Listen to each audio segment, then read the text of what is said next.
नमस्कार दोस्तों। मैं राजीव शर्मा मनी स्ट्रीट में अपने अपने व्यूअर्स का बड़ा स्वागत करता हूं और उनसे ये कहना चाहता हूं कि चूंकि मैं एक इन्वेस्टमेंट सेक्टर में काम कर रहा हूं, मुझे हमें पता है कि इन्वेस्टमेंट में किस किस सेक्टर में कैसी कैसी इन्वेस्टमेंट करनी चाहिए, हमें कौन कौन से फंड्स में कौन कौन सी इंश्योरेंस लेके रखनी चाहिए अपने लिए, अपने परिवार के लिए, ताकि हमारे रहते हुए और हमारे ना रहते हुए भी हमारे घर परिवार का जो लाइफस्टाइल है और जो उनके रोज़मर्रा की ज़रूरतें हैं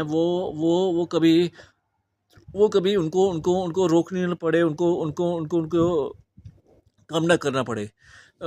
मैं अगर एक अपने घर परिवार का घर चलाने वाला एक व्यक्ति हूँ और अपने घर का खर्चा, अगर मैं मेरे घर का खर्चा अगर आज 10 लाख है या 5 लाख है सालाना, तो वो मैं उठा रहा हूँ, वो मैं कर रहा हूँ और वो मेरी मेरी मेरी कमाई से चल रहा है। कल को अगर मैं ना ना रहा तो वो कल को वो खर्चा कैसे चलेगा? कौन उसको खर्च का बेयर करेगा?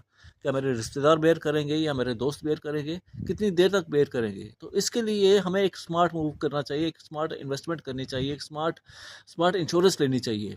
टर्म प्लान का नाम जब भी आता है, लोग उसको बड़ा एक बिल्कुल उसको डाउनग्रेड करके देखते हैं, यार क्या है टर्म प्लान क्यों लेना है? लेकिन टर्म प्लान की सच्चाई वो आप उन उन परिवारों से पूछो जिनके परिवारों में उनके उनके कमाने वाले सदस्य नहीं रहे हैं, जो उनको छोड़कर जा चुके हैं।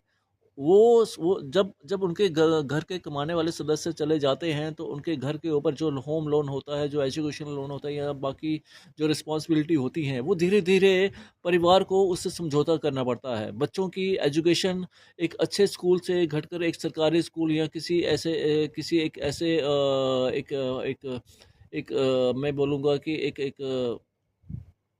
एक बड़े ही निम्न स्तर के स्कूल तक आ जाती है। बच्चों को अपने अपने खाने-पीने का, अपने खान-पान से कॉम्प्रोमाइज़ करना पड़ता है, परिवार को कॉम्प्रोमाइज़ करना पड़ता है, अपने जीवन शैली में कॉम्प्रोमाइज़ करना पड़ता है। तो ऐसे कॉम्प्रोमाइज़ एक किसी परिवार को ना करने पड़े, इसके लिए मैं हमेशा अपने इन्वेस्टर्स को कहता हूँ कि उसको एक अच्छा टर्म प्लान लेना चाहिए।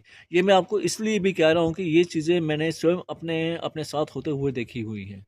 हमारे घर परिवार वालों ने मैं अगर बात करूँ, मेरे पिताजी ने शायद उस समय टर्म प्लान का इतना प्रचलन नहीं था। उस समय तो एलआईसी ही एक कंपनी हुआ करती थी। कल को जब जब वो गुज़र गुज़र गए थे, तो उसके बाद मुझे कई जगह से सैक्रिफ़ाइस करना पड़ा और सैक्रिफ़ाइस करके हम आज यहाँ तक पहुँचे हुए हैं। तो मैं नहीं चाहूँगा कि मेरे ना रहने के बाद मेरे परिवार को ऐसा सैक्रिफ़ाइस देखना पड़े, ऐसा सैक्रिफ़ाइस करना पड़े। तो इसलिए मैंने अपने लिए एक टर्म प्लान लिया हुआ है, एक अपना मेडिकल प्लान लिया हुआ है, फैमिली के लिए लिया हुआ है, एक अच्छी इंश्योरेंस पॉलिसी ली हुई है, एक अच्छी इन्वेस्टमेंट की हुई है, पेंशन प्लान लिया हुआ है, म्यूचुअल फंड्स लगाए हुए हैं।